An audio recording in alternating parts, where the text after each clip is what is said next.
금요일 황장수의 뉴스 브리핑 시작하겠습니다. 많은 분들은 이제 추석 연휴가 시작되었거나 오늘부터 쉬고 계실 겁니다. 또 오늘 오후부터 이제 본격적으로 귀향이 시작될 겁니다. 우리가 살아가는 이 세상은 한없는 스트레스와 긴장의 연속인데요. 추석만이라도 이 스트레스에서 긴장에서 벗어나서 정신적으로 힐링할 수 있는 시간이 되어야 될 것 같습니다.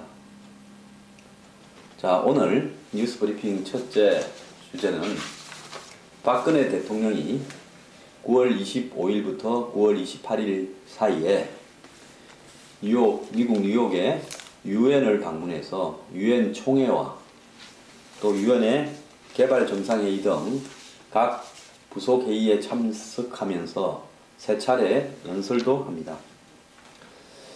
박 대통령은 유엔 총회 참석 전에 블룸버그 미국 통신과 기자 간담회를 했는데요. 북한이 유엔 안보리 결의안을 위반하는 돌발 행동, 즉 북한의 핵실험이나 장거리 미사일을 발사했을 때는 대가를 치를 것이라고 강경한 어투로 비난했습니다. 즉, 박 대통령은 어쨌든 모처럼 이루어진 북한과의 8월 25일 판문점 합의 이후에 남북 이산가족 상봉이라든지 교류라든지 평화적 통일을 추진해가는 쪽으로 기조를 두고 있고 9월 3일 중국 열병식에 참석해서 그런 기조를 강화하는 쪽으로 중국의 협조도 요청했지만은 지금 북한이 10월 10일 노동절을 전후해서 북한은 로켓 인공위성이라고 이야기하지만은 장거리 미사일입니다. 미국을 겨냥한요. 그 로켓 실험과 또 핵실험을 하겠다라고 공개적으로 협박을 해오는 와중에서 우리가 이 문제는 분리해서 대처할 필요가 있다는 겁니다. 즉 우리는 북이 핵을 포기했을 때 박 대통령이 덧붙여서 이야기한 것처럼 경제적 지원이나 여러 가지의 형태의 온갖 어떤 도움을 줘야 되겠지만은 북한이 핵을 가지고 위협을 하는 상황에서는 그러한 도발에 대해서는 어떤 형태로든 대가를 치르겠다라는 두 가지 입장을 가질 수밖에 없습니다.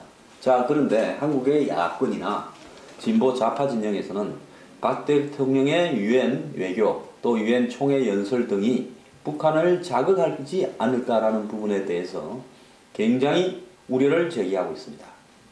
즉 북한은 이러든 저러든 자신들의 결정에 따라 쏘고 싶으면 쏠 것이고요. 우리가 어떻게 할 방법도 없습니다.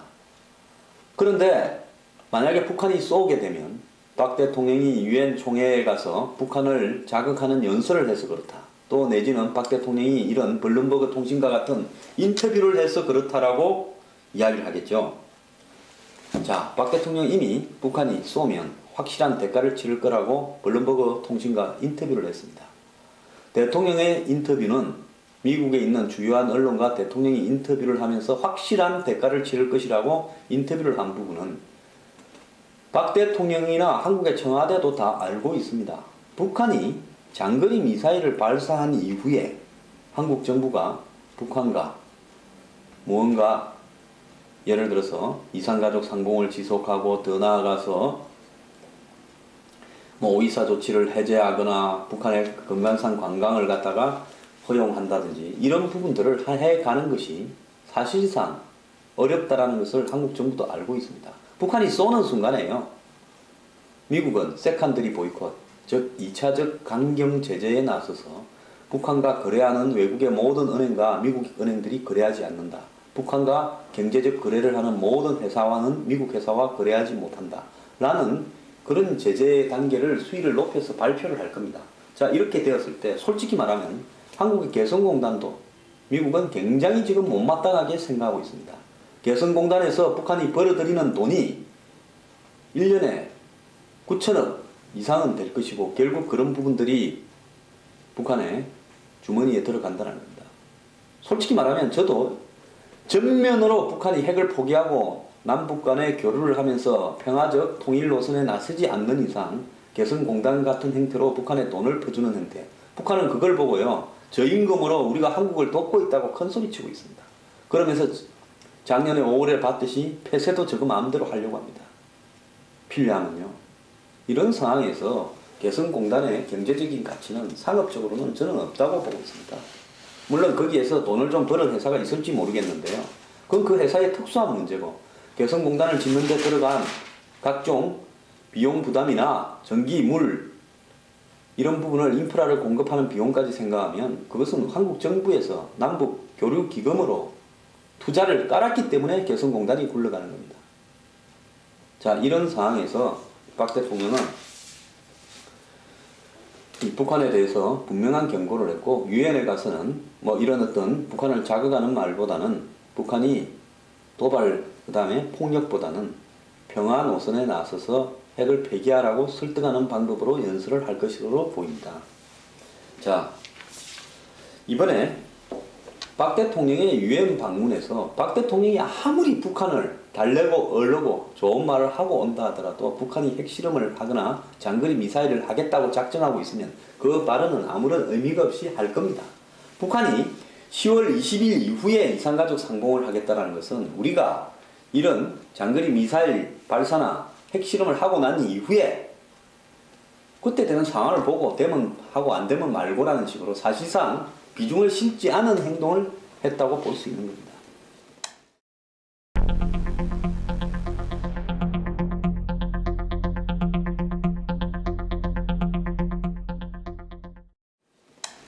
자, 이런 상황에서 또 하나 주목되는 것은요, 이번에 유엔 총회에서 박근혜 대통령은 하루에 3번 또는 유엔 총회 기간 내내 박 대통령의 일정회 내내 반기문 총장을 수차례 접촉할 걸로 예상이 되고 있습니다.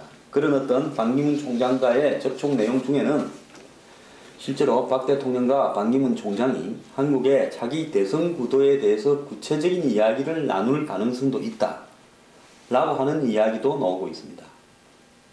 물론 모든 것은 추측에 불과합니다만은 어떤 형태로든 현재 김무성 대표가 거의 유력한 대선 후보로서 입지를 굳혀가고 있는 과정 속에서 박 대통령이 이번 유엔 총회 기간을 통해서 자연스럽게 반기문 총장과의 비공식 접촉을 통해서 반기문 총장을 친박 진영, 즉 박 대통령과 뜻이 통하는 한국의 대선 후보로서 자기에 대한 의견을 나눌 수 있을 가능성은 많이 있다고 보여집니다.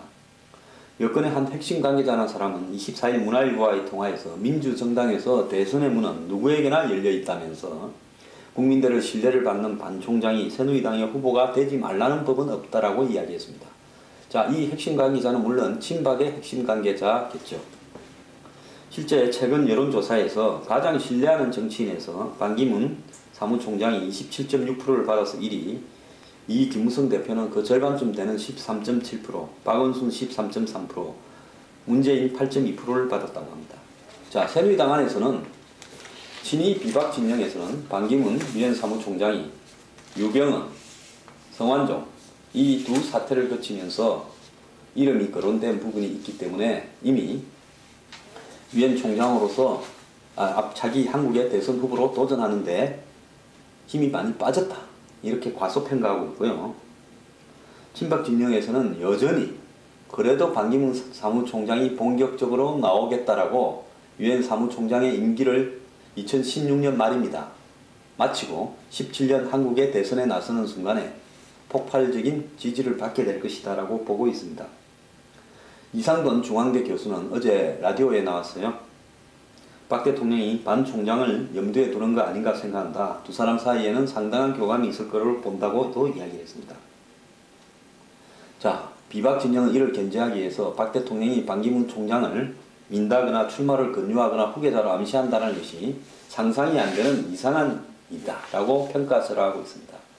자, 친박 진영의 고민은 자기 권력을 재생산할 수 있는 유력한 인물을 세워야만이 내년 총선에서 공천권도 강하게 확보할 수 있고, 김무성 대표를 앞에 세운 친이 비박 진영을 압박하면서 당내의 세력 판도를 친박을 친이가 따라오지 못하도록 숫자를 늘리는 일이 가능한 겁니다. 그렇지 않으면 총선 때부터 이미 고사되는 상황이 벌어지겠죠. 이런 상황에서 박 대통령과 반기문 총장의 수차례 접촉, 제가 볼 때는 한 7, 8, 많게는 10번쯤 만날 수도 있는 그런 유엔 총회 일정이라고 봅니다.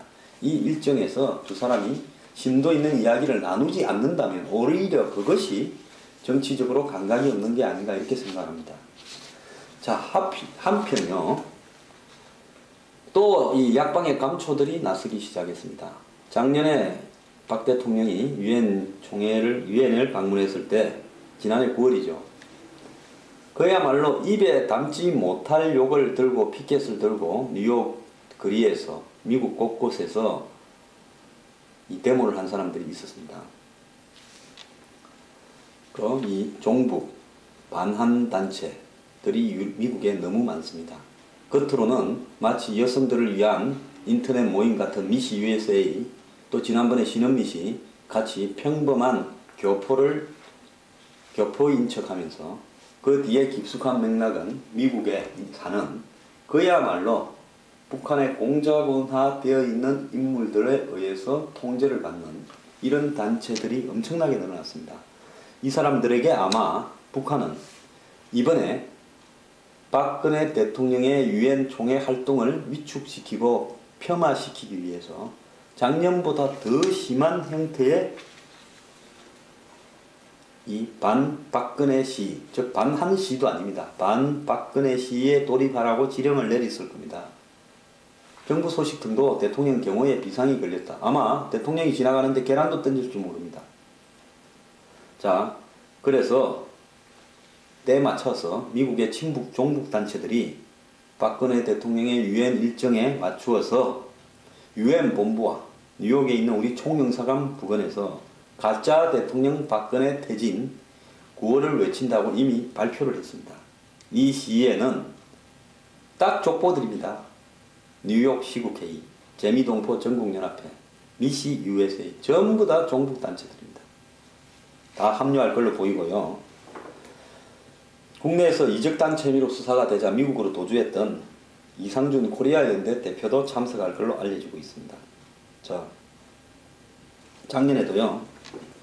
대통령의 동선을 파악해서 따라다니면서 경축 비행기 추락, 박기내 적사, 살인마 박근혜야 죽은 아이 살려내고 너도 당장 죽어라. 이런 피켓을 들고 막말과 야유를 벌였습니다. 자, 이 사람들의요. 이번엔 유엔 총회 시위는 몸풀기고요. 본격적으로는 10월 16일 박근혜 오바마 한미 정상회담에서 대거 아마 반박근혜 시위를 벌일 거라고 예측되고 있습니다. 자, 이제는요. 많은 국민들도 이 사람 뒤에는 북한이 미국에서 한마디로 포스판 북한의 공작원들이 있고 이들 단체들은 북한의 공작원의 지시를 받아서 이런 행동을 한다는 것은 이미 알 사람은 다 알고 있습니다.